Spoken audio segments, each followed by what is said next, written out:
Morning, friends. Pastor Al, Thursday, August 20th.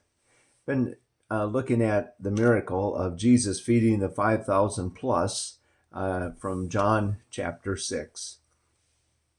And, this huge crowd had gathered, and Jesus was putting his disciples to the test, see if they would lean on him and trust him.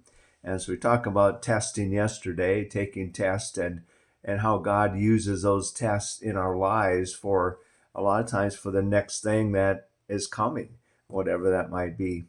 So going back to the story though, what did they find? To feed all these people. One boy had brought 5 little loaves of bread and 2 small fish. It said, and so there were some miracles there that started. A lot of miracles happening in this story. First of all, the boy had the food because apparently nobody else did, that they found anyway, and then he gave it up.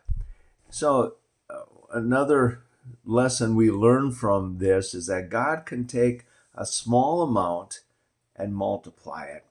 That's why we're talking about Jesus as the multiplier of resources. Sometimes I know in our lives we're in a place where we don't have much. Maybe it's money, and maybe it's food, maybe it's whatever. And it's like, so what do we do typically? I mean, this is what I did.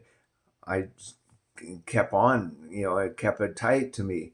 Don't give any away. Got to save it for myself. But that's totally against God's plan. In fact, and more if you're going to walk with the Lord Jesus, it's like give it away in order that God can bless it. Give it away in order that Jesus can multiply it. I kind of run into that sometimes in our pantry.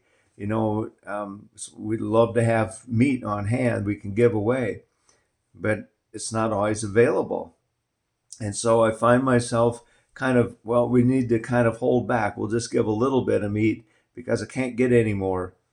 And about a month ago, I thought, wait a minute, this is wrong. Let's just give it away and trust that God's going to provide. And he has.